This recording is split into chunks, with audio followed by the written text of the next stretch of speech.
The rain falls over Manhattan like a curtain of silver, washing the streets in that cold November light that makes everything feel distant, almost unreal.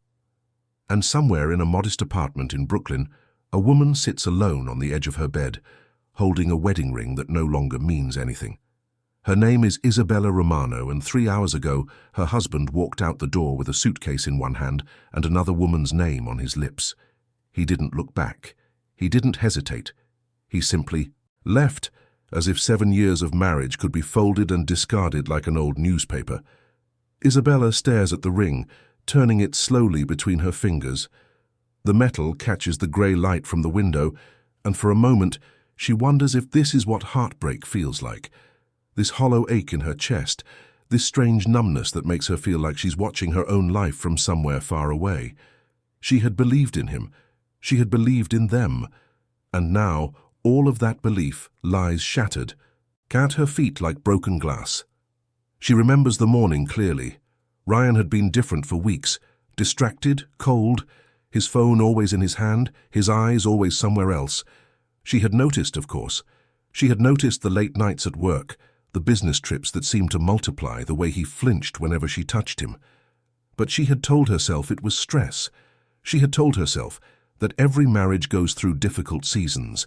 She had told herself that love would be enough. It wasn't. This morning he had stood in the kitchen with his coffee cup in hand and told her the truth without a single trace of guilt in his voice. He had met someone else. Her name was Victoria Ashford, beautiful, wealthy, the daughter of a real estate mogul, whose name appeared in magazines and on the sides of buildings. Victoria could give him things Isabella never could. Victoria could open doors that Isabella didn't even know existed. And so he was leaving. Just like that. As if Isabella were nothing more than a chapter he was ready to close. She hadn't screamed. She hadn't cried.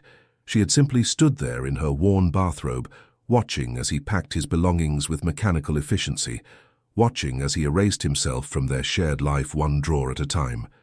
And when he finally walked out the door, she had felt something inside her crack, not break, not shatter, but crack, like ice, forming on a frozen lake. Now she sits alone in the silence, and the silence is unbearable. What Ryan doesn't know, what Ryan has never known, is that Isabella is not who she appears to be. She was not born Isabella Romano. She was born Isabella Moretti, the only daughter of Dominic Moretti, a man whose name is spoken in whispers across the eastern seaboard, a man who built an empire from nothing and guards it with an iron will, a man who would burn the world to ashes for the people he loves.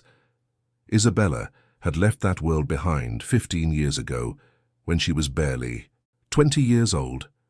She had wanted something different, a quiet life, a normal life, a life where her last name didn't carry the weight of fear and power.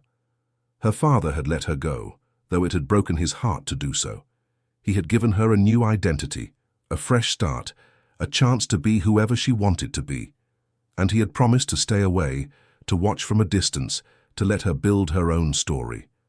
But Dominic Moretti never truly lets go of anything, and he certainly never stops watching.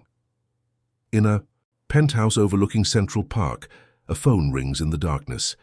The man who answers it has silver hair and eyes the color of winter storms, eyes that have seen things most people cannot imagine, eyes that carry decades of power and pain. Dominic Moretti listens to the voice on the other end, and as he listens, something shifts in his expression. The calm that usually defines him begins to crack, replaced by something cold and ancient and dangerous. His daughter has been abandoned. His daughter has been humiliated. His daughter is sitting alone in a Brooklyn apartment, crying over a man who was never worthy of her in the first place. Dominic sets down the phone and walks to the window. The city spreads out beneath him like a kingdom of lights, and for a long moment he simply stands there, watching the rain trace patterns on the glass. Then he speaks, his voice low and measured, each word carrying the weight of 1,000 unspoken promises. He says that he wants to know everything about Ryan Mitchell. He wants to know where he works, where he lives, where he goes, who he sees. He wants to know about the woman he left Isabella for. He wants to know every secret, every weakness, every shadow in Ryan Mitchell's life. And then Dominic Moretti smiles. It is not a warm smile. It is not a kind smile. It is the smile of a man who has spent 50 years learning that patience is the deadliest weapon of all. Ryan Mitchell has no idea what he has done. He has no idea that he didn't just leave a woman. He abandoned the daughter of one of the most powerful men in America.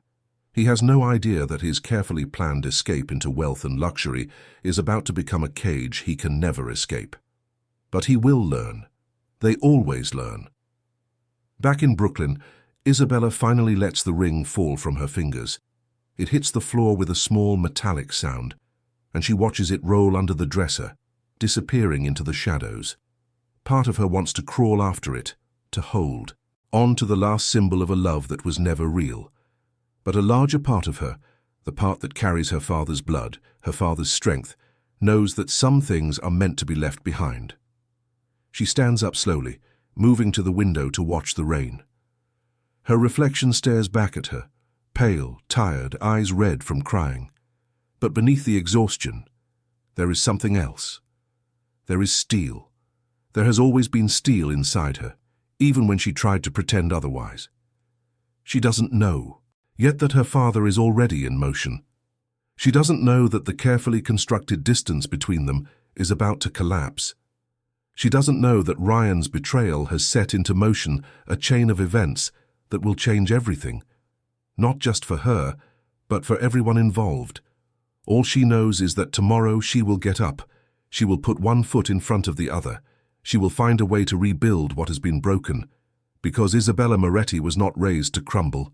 She was raised to survive.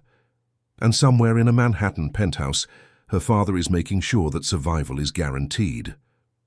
The first phone call goes out at midnight. By dawn, Dominic Moretti will know everything there is to know about Ryan Mitchell and Victoria Ashford.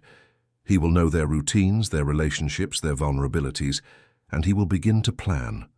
Not revenge. Dominic doesn't believe in revenge. It's too emotional, too messy, too easily traced. What he believes in is justice. What he believes in is consequences. What he believes in is making sure that the people who harm his family understand exactly what they have done. Ryan Mitchell wanted a new life. He wanted wealth and power and a beautiful woman on his arm. He wanted to climb the ladder of success without looking back at the people he stepped on to get there. Well, Dominic thinks as he watches the lights of the city, some ladders have a way of collapsing, and when they do, the fall is always spectacular. The rain continues to fall over Manhattan, washing the streets clean, carrying away the grime and the secrets and the sins of the day. And in the darkness, pieces begin to move on a chessboard that Ryan Mitchell doesn't even know exists. The game has begun. Check if you're already subscribed to this channel. Stories like this deserve to be shared, and every subscriber helps bring more powerful narratives to life. Join this community of people who believe in the strength of the human spirit. Victoria. Ashford wakes up to champagne and roses. The penthouse suite at the Mark Hotel is bathed in morning light, and the man sleeping beside her, her prize, her conquest, her ticket to even greater social status, looks almost handsome in the golden glow. Ryan Mitchell has proven to be exactly what she needed, attractive enough to show off, ambitious enough to mold, and desperate enough to be controlled. She slips out of bed quietly, wrapping herself in a silk robe that costs more than most people earn in a month. Through the floor-to-ceiling windows, Manhattan spreads out like a glittering promise, and Victoria smiles at her reflection in the glass. She has won. She always wins. What Victoria doesn't understand, what she has never had to understand, is that there are games being played far above her head, games where people like her are not players but pawns, games where a single misstep can erase everything you've built. But she will learn. They always learn. Across the city, in a brownstone that looks unremarkable from the outside, but contains enough security to rival Fort Knox, Dominic Moretti reviews the dossier that has been compiled overnight. His men are thorough. They always are. And the picture they have painted is both predictable and pathetic. Ryan Mitchell is a mid-level investment banker who has been embezzling money from his firm for 3 years. Nothing large, nothing that would trigger immediate alarms, but consistent enough to build a substantial hidden account. He used that money to court Victoria, to maintain the illusion of wealth, to convince her that he was already playing in her league. Victoria, for her part, knows nothing about the embezzlement. She genuinely believes Ryan is successful, believes he left his wife because of irreconcilable differences, believes that their romance is the beginning of a beautiful partnership. She is, Dominic notes with mild amusement, remarkably naive for someone who considers herself sophisticated. But the most interesting part of the dossier is not about Ryan or Victoria. It's about Victoria's father, Harold Ashford, the real estate mogul who built his empire on a foundation that is far from clean. Property deals that displaced entire communities, construction projects that cut corners on safety, political donations that bought favorable zoning decisions. Harold Ashford is not just wealthy, he is corrupt in the way that only old money truly understands. Dominic sets down the file and steeples his fingers considering his options. He could destroy Ryan quickly. A few phone calls, a few pieces of evidence dropped in the right places, and the embezzlement would become public knowledge. Ryan would lose his job, his freedom, and certainly Victoria's affections. It would be easy, efficient, and entirely unsatisfying. No. Dominic wants something more. He wants Ryan to understand exactly what he has done.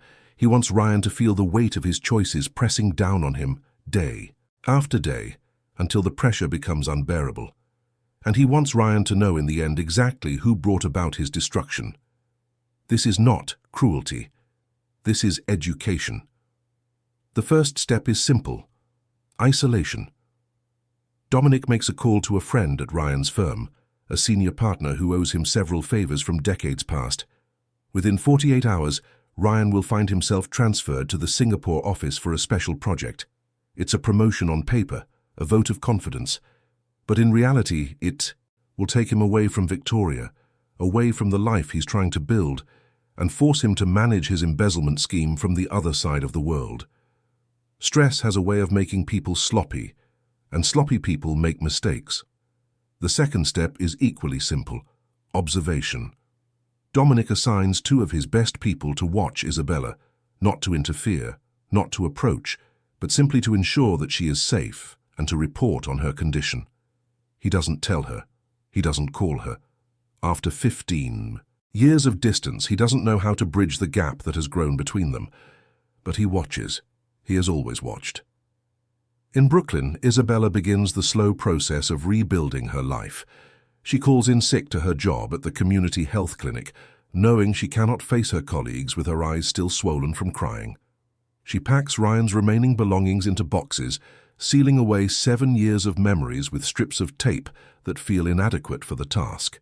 She changes the locks on her apartment, even though Ryan left his keys on the counter, a final, thoughtless insult that said he had no intention of ever coming back.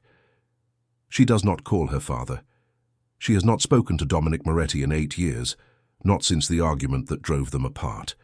He had disapproved of Ryan from the beginning, had seen something in him that Isabella was too in love to notice, and when she had defended her husband, had chosen him over her father's counsel, Dominic had withdrawn into a silence that felt like abandonment. Now alone in her empty apartment, she wonders if her father was right all along. But reaching out feels impossible. Too much time has passed. Too many words have gone unspoken. The pride that runs in her blood, his blood, makes the thought of asking for help almost unbearable. So she doesn't. She simply endures. Days turn into weeks. November bleeds into December, and the city transforms into a wonderland of lights and shoppers and seasonal music that Isabella tries desperately to ignore. She returns to work, burying herself in patient charts and administrative tasks, grateful for the distraction of other people's problems. Her colleagues notice the change in her, the new shadows under her eyes, the weight she has lost, the smile that never quite reaches her face, but they don't pry. New Yorkers understand that some pain needs to be carried alone. Ryan, meanwhile, receives his transfer notice with a mixture of excitement and anxiety. Singapore represents opportunity, advancement, a chance to establish himself in a new market. Victoria is less enthusiastic. She has no interest in leaving Manhattan for an indefinite period.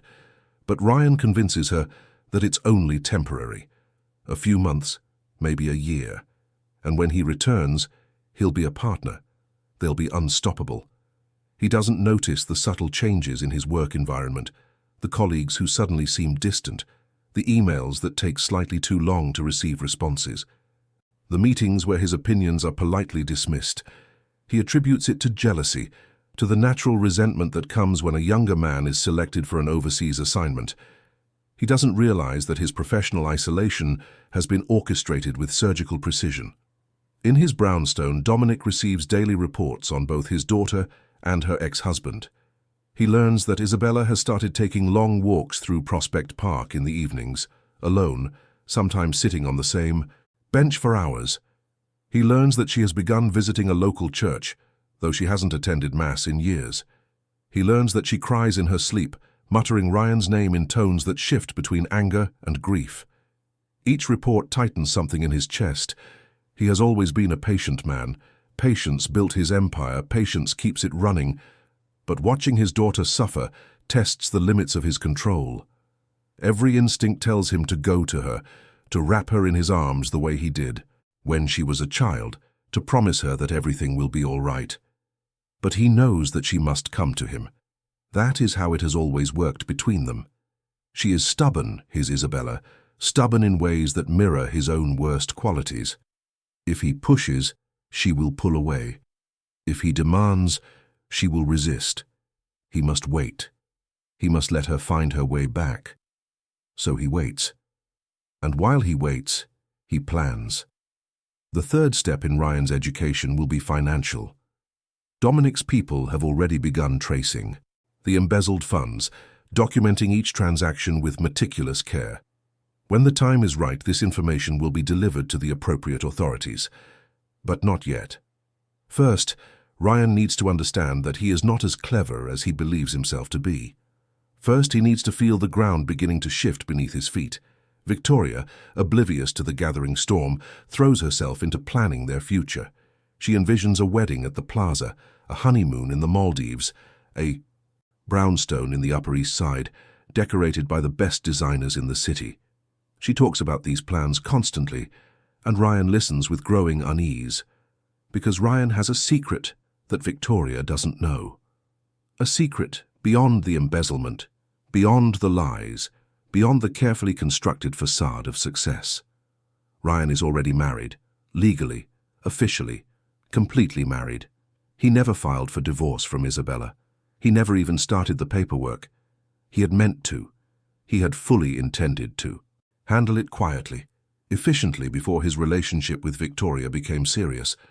But time got away from him, and then things moved faster than expected, and suddenly he was living with Victoria, sleeping with Victoria, planning a future with Victoria, all while technically still bound to a woman he had left crying in a Brooklyn apartment.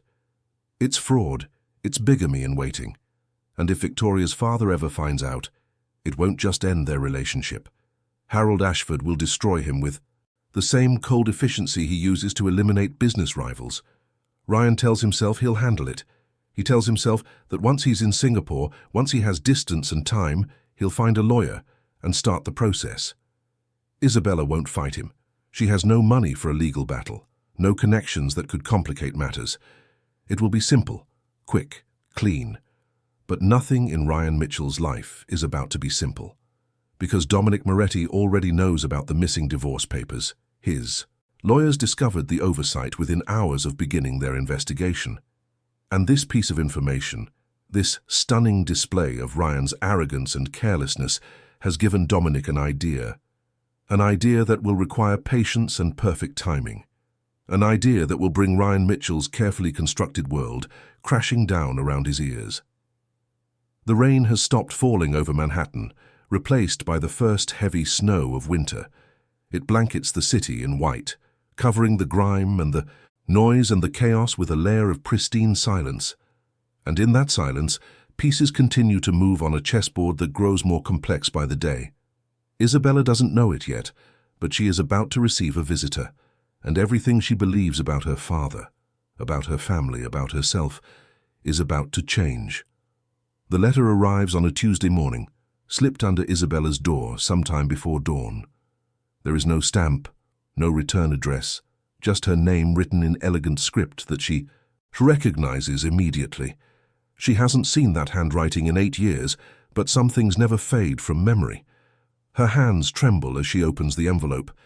Inside is a single sheet of cream-colored paper, expensive and heavy, the kind her father has always preferred. The message is brief, barely a paragraph, but each word carries the weight of everything that has gone unsaid between them. He writes that he knows what happened. He writes that he is sorry he couldn't protect her. He writes that he understands if she never wants to see him again, but if she does, he will be waiting at a restaurant called Mafia at 7 o'clock that evening. Just dinner, just conversation, just a father who has missed his daughter every single day since she walked away.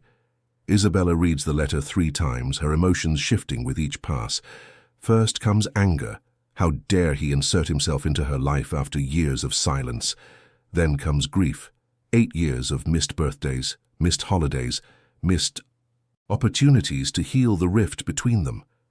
And finally, beneath everything else comes something that feels dangerously close to hope. She has missed him too. Despite everything, despite the arguments and the silence and the stubborn pride that runs in both their veins, she has missed her father with an ache that never truly went away. She doesn't make a decision immediately. She goes to work, sees her patients, files her paperwork, tries to pretend that this is just another ordinary day. But the letter sits in her purse like a burning coal, demanding attention, refusing to be ignored.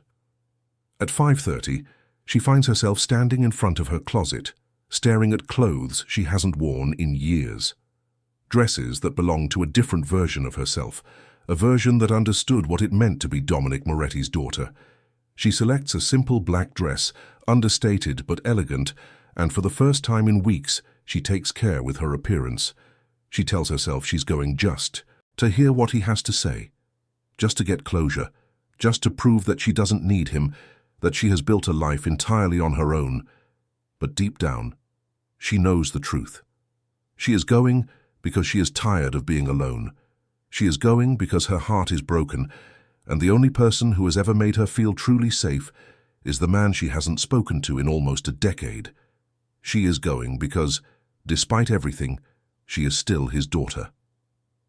Maria is quiet on this winter evening, the kind of exclusive establishment where privacy is guaranteed and discretion is assumed. Dominic sits at a corner table, his back to the wall, old habits never die, and watches the door with the patience of a man who has spent his life waiting for the right moment. When Isabella walks in, he feels something shift inside his chest. She looks so much like her mother, the same dark hair, the same intelligent eyes, the same grace in the way she moves. But there are shadows under her eyes now, and a fragility in her expression that makes him want to tear Ryan Mitchell apart with his bare hands. He stands as she approaches, unsure of the protocol. Should he embrace her? Should he wait for her signal? The distance between them feels both measurable in feet and insurmountable in years. Isabella solves the problem by closing the gap herself. She walks straight to him and wraps her arms around his neck, burying her face against his shoulder the way she did when she was a little girl. And Dominic holds her, his arms strong and steady, feeling tears that he will never acknowledge slip silently down his weathered face. They stay like that for a long moment, neither speaking, neither needing to. Some wounds can only be healed with presence, and presence is what they offer each other now. Finally, Isabella pulls back, wiping her eyes with the back of her hand. She apologizes for disappearing. She apologizes for the things she said 8 years ago. She apologizes for being too proud to admit that she was wrong about Ryan, that she should have listened when her father tried to warn her. Dominic shakes his head slowly. He tells her there is nothing to forgive. He tells her that parents make mistakes too, and his mistake was letting her go without fighting harder to keep her close. He tells her that none of what happened with Ryan is her fault, that the failure belongs entirely to a man who was never worthy of her. They sit down to dinner, and for the first time in years they talk.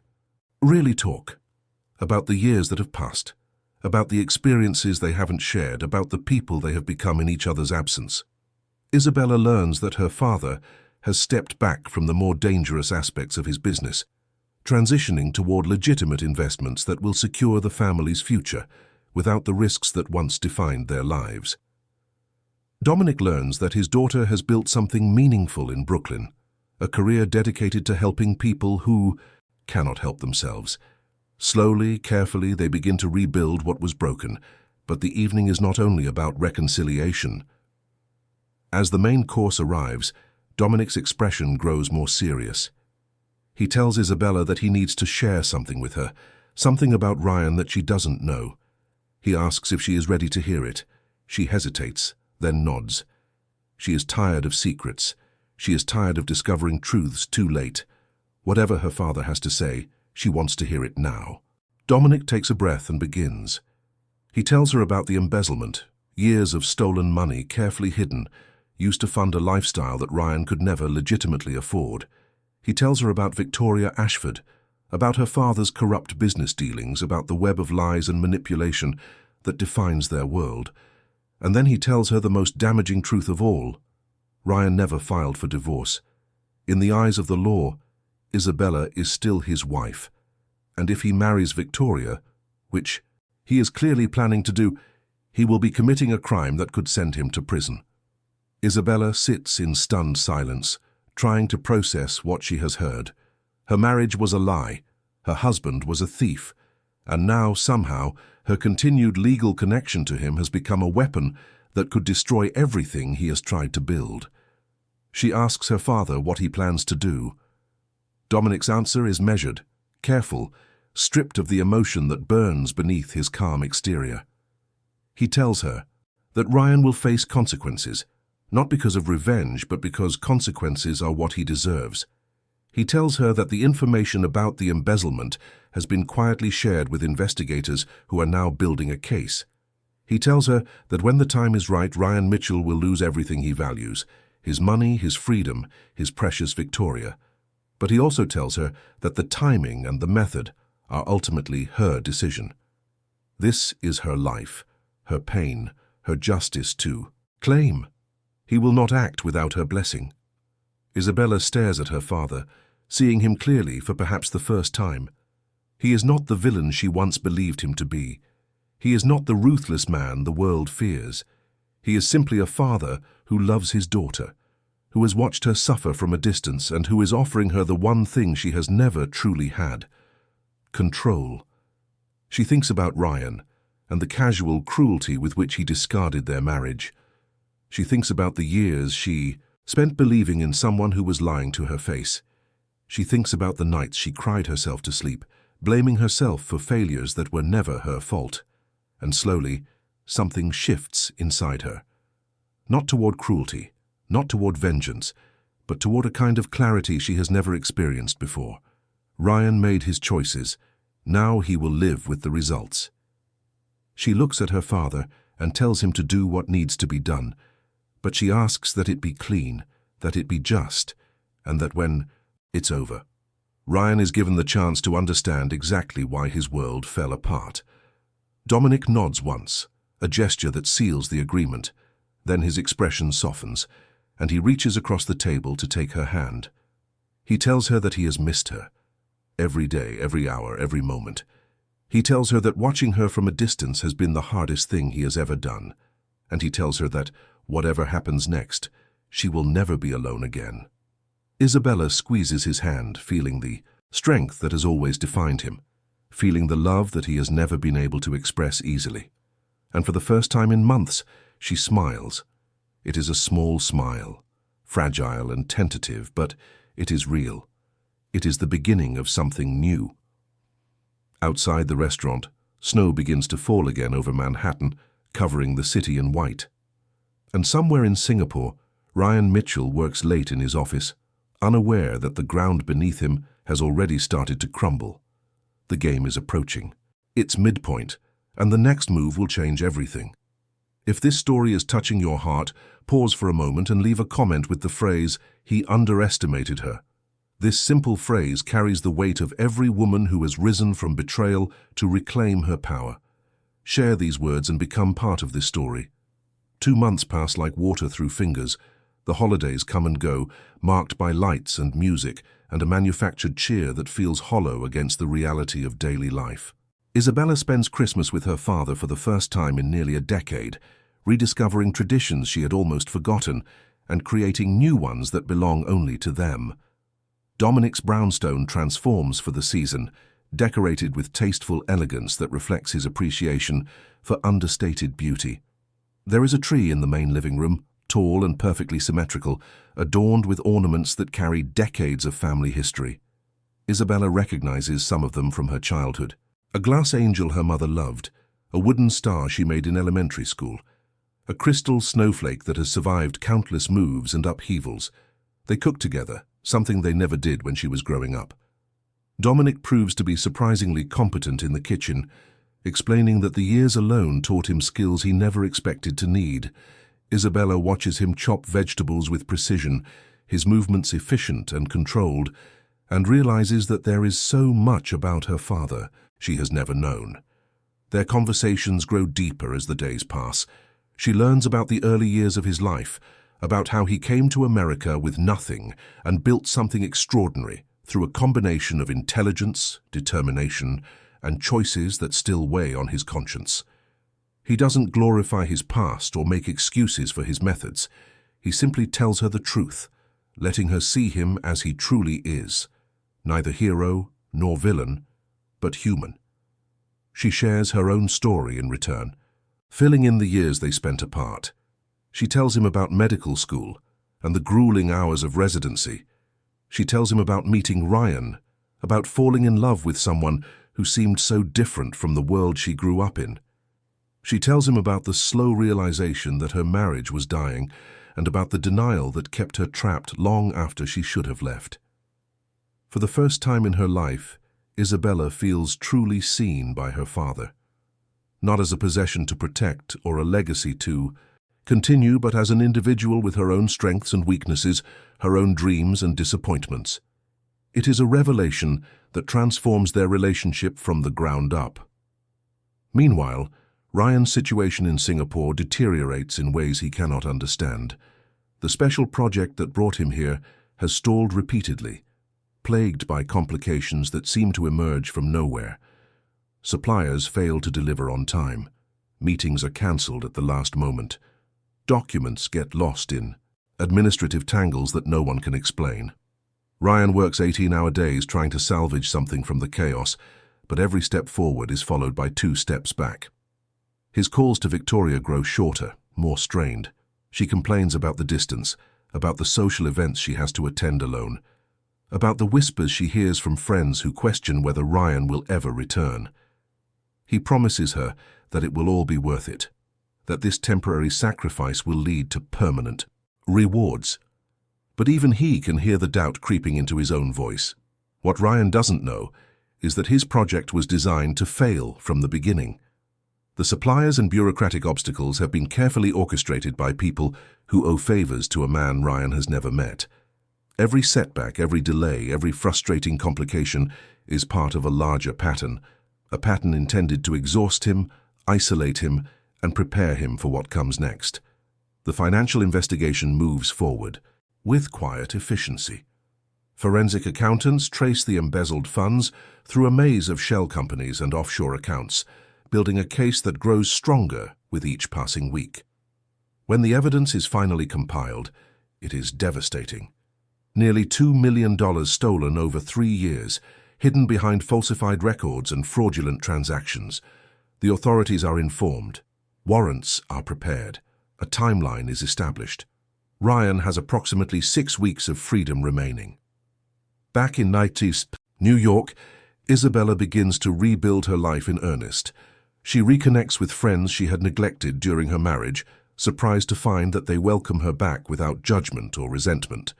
She joins a book club, starts taking yoga classes, allows herself small pleasures that Ryan always dismissed as frivolous. Most importantly, She begins to rediscover who she is without a man defining her worth. The transformation is gradual but unmistakable. The shadows under her eyes fade. The tension in her shoulders eases. She laughs more easily, sleeps more soundly, moves through the world with a confidence that had been buried for years under the weight of an unhappy marriage. Dominic watches these changes with quiet satisfaction. He had worried that his involvement might overwhelm her, that she might resent his interference or reject his help. Instead, she has embraced the opportunity to heal, using the stability he provides as a foundation for her own growth. They develop a routine: dinner together twice a week, phone calls every evening, Sunday brunches that stretch into lazy afternoons.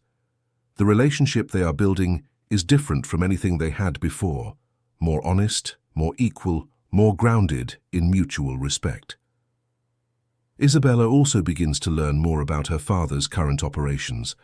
True to his word, Dominic has shifted the family business toward legitimate enterprises: real estate development, venture capital, private security consulting, ventures that generate substantial income without the legal risks that once defined their world. She meets some of his associates, men and women, who treat her with a respect that goes beyond mere courtesy. They know who she is, know the significance of Dominic Moretti's daughter returning to the fold, and they accept her with a warmth that surprises her. Perhaps most surprising is the discovery that her father has established a charitable foundation in her mother's name. The Lucia Moretti Foundation supports healthcare initiatives in underserved communities, funding clinics and mobile health units, and educational programs for future medical professionals. When Dominic shows her the foundation's work, Isabella is moved to tears. This is a side of her father she never knew existed, a side that cares deeply about making amends for past mistakes, about leaving a legacy that goes beyond wealth and power. She asks if she can get involved, if she can use her medical training to contribute to the foundation's mission. Dominic agrees immediately, and Isabella begins working with the Foundation's board to develop new programs that align with her expertise in community health. For the first time in years, she has a purpose that feels meaningful, a purpose that connects her to her family's history while pointing toward a different kind of future. February arrives with bitter cold and grey skies, and Ryan Mitchell receives news that shakes him to his core. His company has initiated an internal audit of all overseas projects, and his Singapore operation has been flagged for review. The email is politely worded, professionally neutral, but Ryan recognizes the danger immediately. If auditors start looking too closely at his financial records, they will find discrepancies that cannot be explained away. He spends 3 sleepless nights trying to cover his tracks, moving money between accounts, fabricating documentation, creating a paper trail that might withstand scrutiny. But every solution creates new problems, and every attempt to hide his crimes digs him deeper into a hole from which there is no escape. Desperation drives him to make a critical mistake. He reaches out to a contact who specializes in helping wealthy clients move money across international borders. A contact whose services exist on the wrong side of legal boundaries. Ryan doesn't realize that this man has been carefully positioned in his path, waiting for exactly this moment. Within 48 hours, Dominic Moretti knows everything about Ryan's final attempt to escape consequences. The trap is nearly complete. Victoria, meanwhile, grows increasingly impatient. The wedding she had planned is indefinitely postponed due to Ryan's uncertain schedule. Her father has begun asking pointed questions about her relationship, expressing doubt about a man who has been overseas for months with no clear return date. Her friends offer sympathy that feels uncomfortably close to pity. For the first time, Victoria begins to wonder if she has made a mistake. Ryan seemed so promising at first, attractive, ambitious, charming in all the right ways. But now she sees cracks in the facade, glimpses of weakness that she finds profoundly unattractive. She has no interest in supporting a man who cannot deliver on his promises. When Harold Ashford summons her to his office for a private conversation, Victoria goes with a sense of foreboding. Her father is not a man who wastes time on casual conversations, and his expression when she arrives confirms her fears. He tells her that he has done some investigating into Ryan Mitchell's background. What he found is deeply troubling: financial irregularities, professional setbacks, and most damaging of all, evidence that Ryan is still legally married to another woman. Victoria's reaction is instantaneous and furious. She had no idea about the marriage. Ryan told her his divorce was finalized before they even started dating. Every word out of his mouth was apparently a lie. Harold counsels patience. They will end the relationship cleanly, quietly, without scandal. Ryan will be dealt with through appropriate channels. Victoria's reputation will be protected. But Victoria is not interested in patience. She has been humiliated, deceived, made to look foolish in front of everyone she knows. She wants Ryan Mitchell to suffer, and she doesn't particularly care how it happens. Her father, for once, agrees. He makes a phone call to colleagues in law enforcement, sharing the information about Ryan's embezzlement and suggesting that the case might benefit from accelerated attention. What neither of them knows is that they are pushing against an open door. The investigation is already complete. The evidence is already compiled, and the warrant for Ryan Mitchell's arrest will be issued within the week. In her apartment in Brooklyn, Isabella receives a call from her father.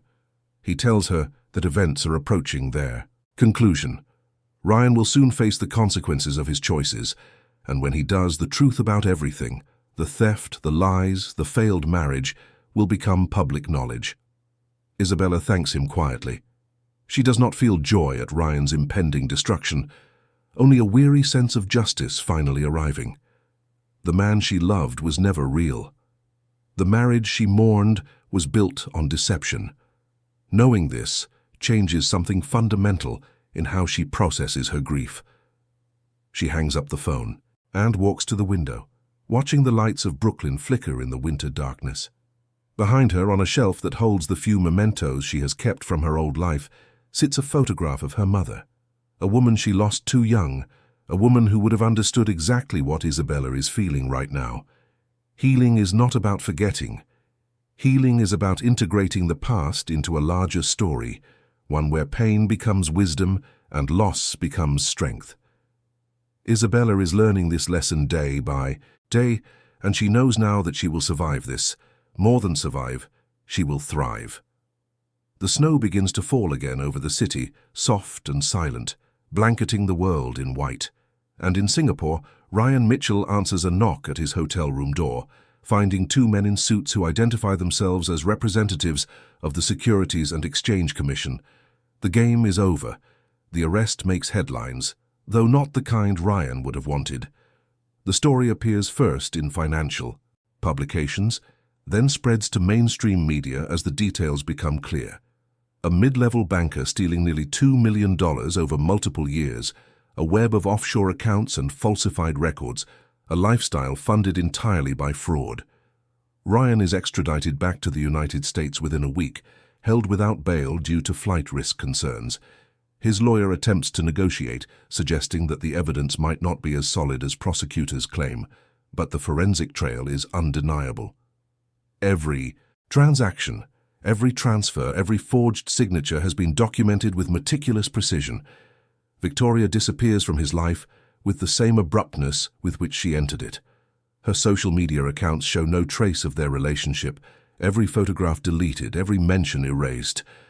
When reporters attempt to contact her for comment, her family's publicist issues a brief statement expressing shock and disappointment, positioning Victoria as an innocent victim of Ryan's deception. The statement carefully avoids mentioning that Victoria herself initiated the final push for investigation, that her wounded pride played a role in accelerating Ryan's downfall. Image management, after all, is a skill the Ashford family has perfected over generations. Ryan's preliminary hearing takes place on a grey March morning in a federal courthouse that smells of disinfectant and old wood. He sits at the defense table in a suit that no longer fits properly. Stress and institutional food have taken their toll, and listens as the prosecutor outlines the case against him. The charges are extensive: wire fraud, securities fraud, money laundering, tax evasion.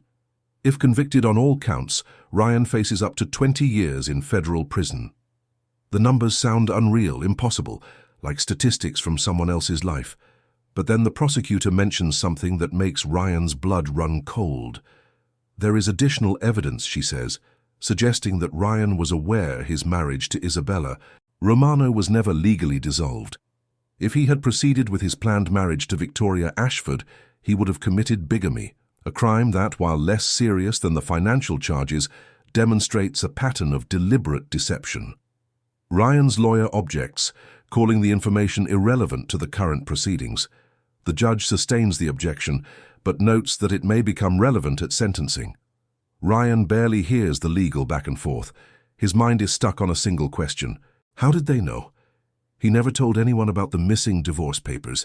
He was careful, so careful, to keep that secret buried. But someone found it. Someone dug through his life with surgical precision, uncovering every lie he had tried to hide. In that moment, Ryan begins to suspect that his downfall was not entirely random, that somewhere behind the investigation, behind the convenient timing of his professional setbacks, behind the string of unlucky coincidences that brought him to this courtroom, there is a hand he cannot see. He is right, of course, but he will never know the full truth. Dominic Moretti watches the news coverage from his study, the same room where he plotted Ryan's destruction months ago. He does not feel satisfaction. That would be too simple, too clean. What he feels is closer to completion, the sense of a circle finally closing. Ryan Mitchell will never know that the man he cuckolded was not just a desperate woman's former husband, but the son-in-law Dominic never wanted, and the means through which his daughter returned to him. The irony is rich enough to appreciate, but Dominic has never been a man who dwells on irony. What matters is that Isabella is safe, that she is healing, that she is building a life that honors who she truly is. What matters is that justice, his kind of justice, which is messier and more complete than anything the courts can offer, has been served. He calls Isabella to inform her of the court proceedings, relaying the information in his measured way. She listens in silence, then thanks him quietly. She asks if he feels any regret, any doubt about the path they chose. Dominic considers the question carefully.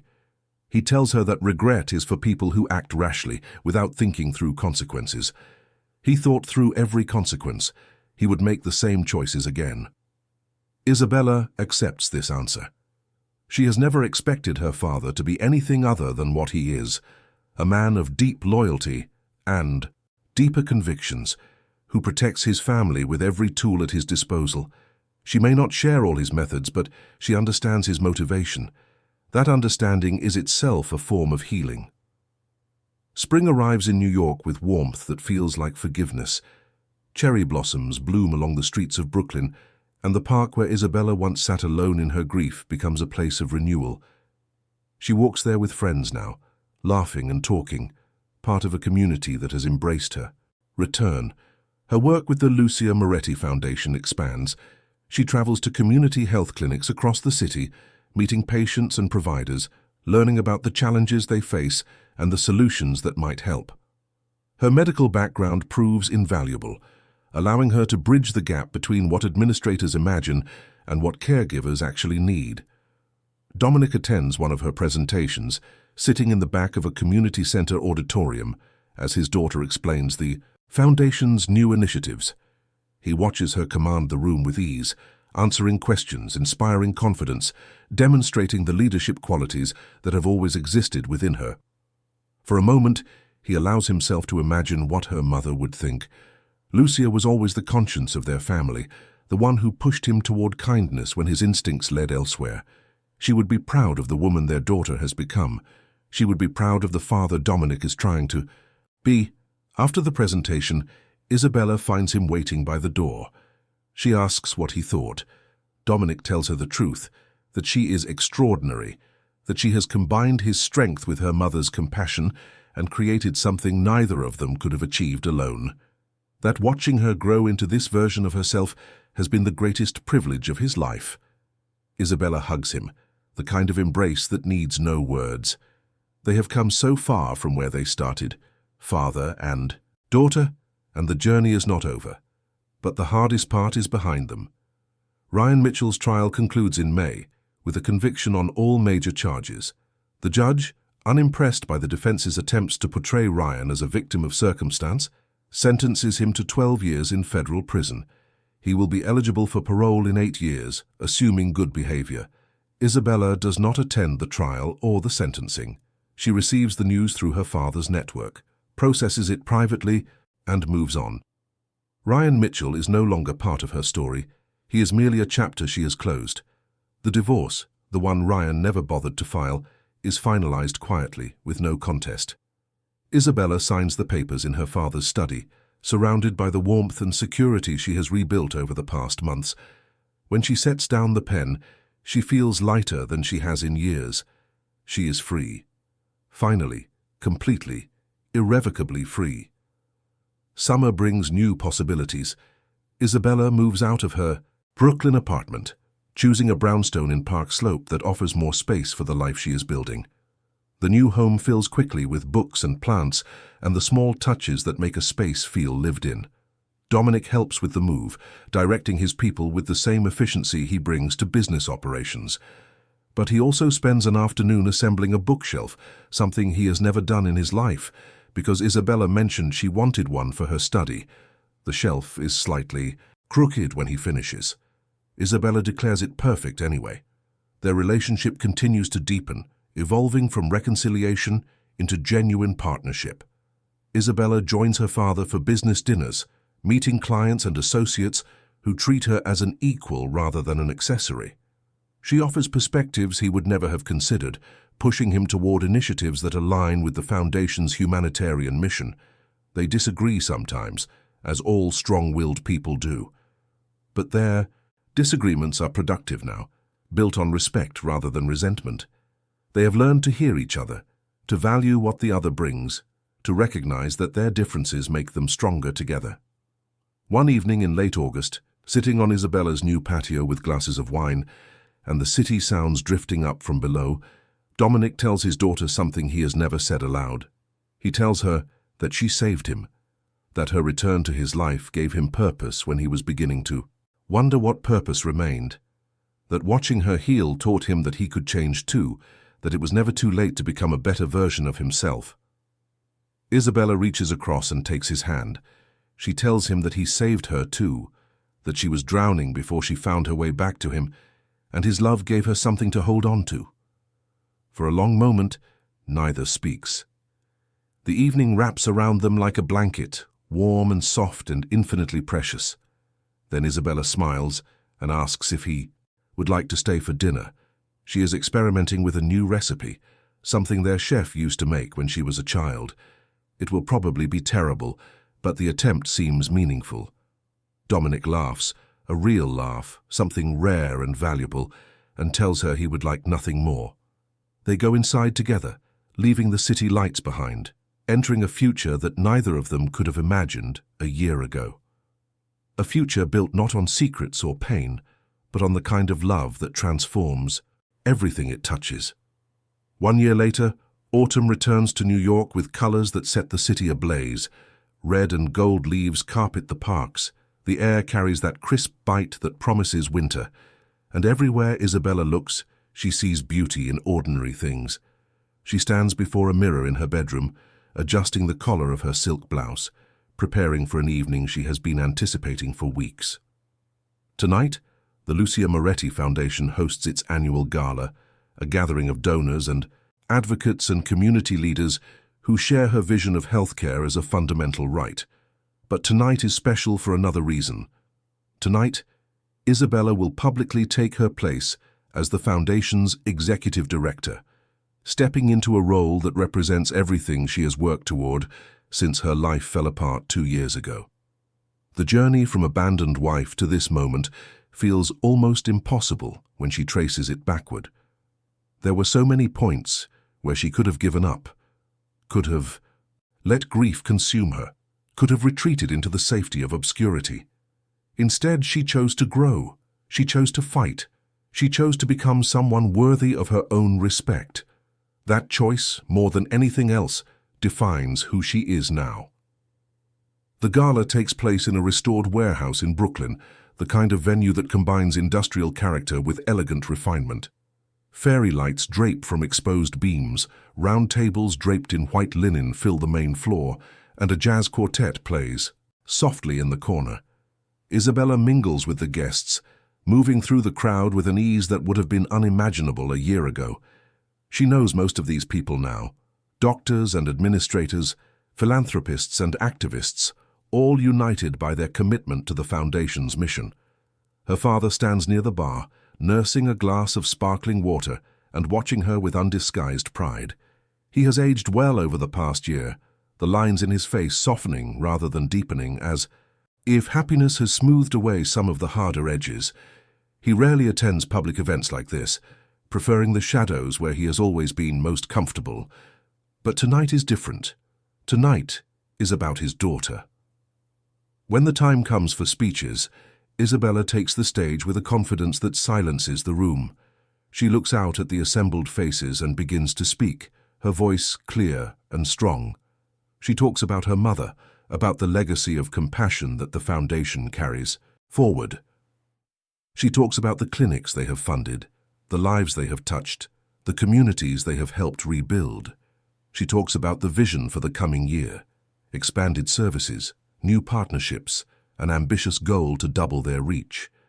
But then she departs from her prepared remarks, speaking instead from the heart.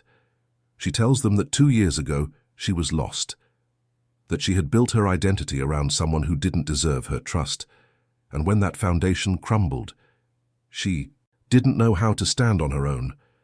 She tells them that rebuilding herself was the hardest thing she has ever done, harder than medical school, harder than losing her mother, harder than any clinical challenge she has faced.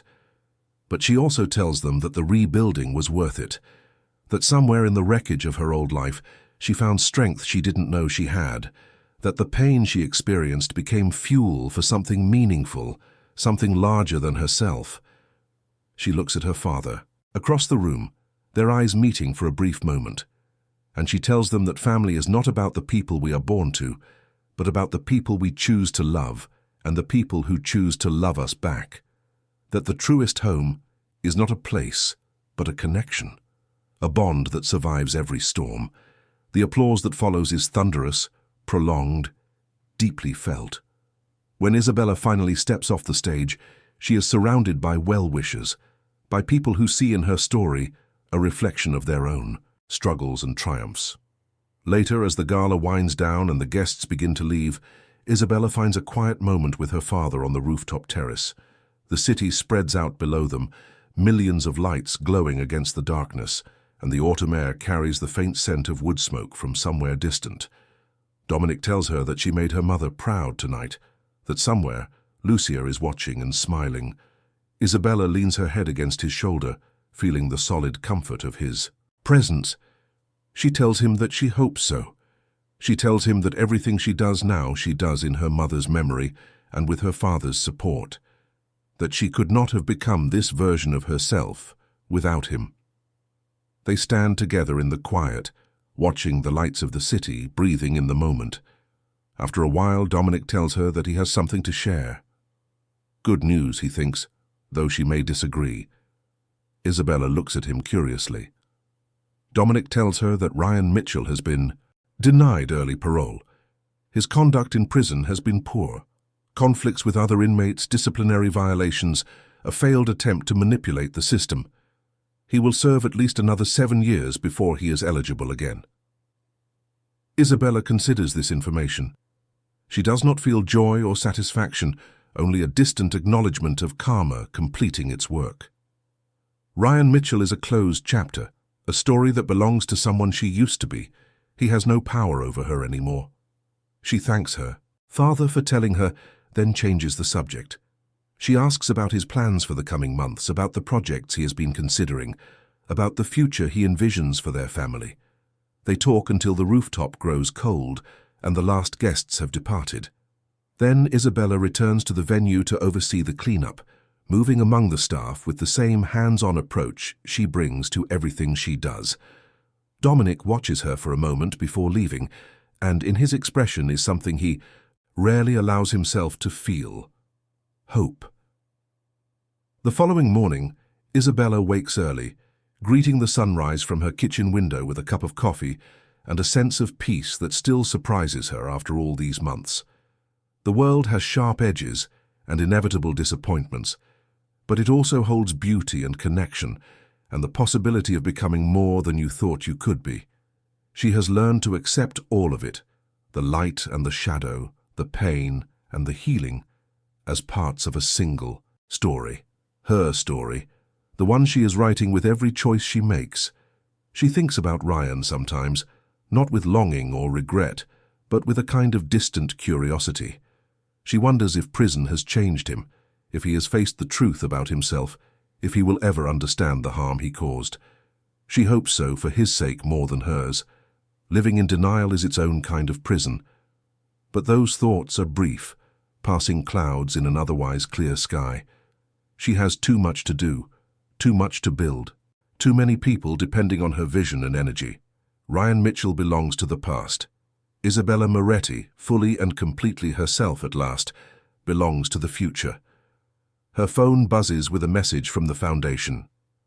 A community clinic in Queens is reporting record patient numbers, exceeding all projections. Isabella smiles at the news, adding it to her agenda for the day. There are meetings to attend, calls to make, problems to solve. There is a father to meet for their weekly dinner, friends to catch up with, a life to continue living in all its messy, beautiful complexity. And there is gratitude, always gratitude, for the journey that brought her here, for the pain that taught her strength, for the family that refused to give up on her, for the chance to become someone she is proud to be. Isabella finishes her coffee, sets down the cup, and steps into another day. The sun rises higher over Brooklyn, bathing the city in golden light. And somewhere in the distance, a new story is already beginning. If you have watched this far, it is because you have connected with this story. Leave a comment saying, "I watched this far." This way I can get to know you and see who really enjoys the stories here on the channel. Your engagement matters more than you know. Every like helps this story reach someone else who needs to hear it. Every share extends this message of strength and resilience to people who are facing their own storms. And if you have not yet subscribed to this channel, now is the perfect moment. Click that button and join a community of people who believe in the power of stories to heal, to inspire, and to remind us that no matter how difficult life becomes, we are never truly alone. Thank you for being here. Thank you for watching. Thank you for being part of this journey. Until the next story.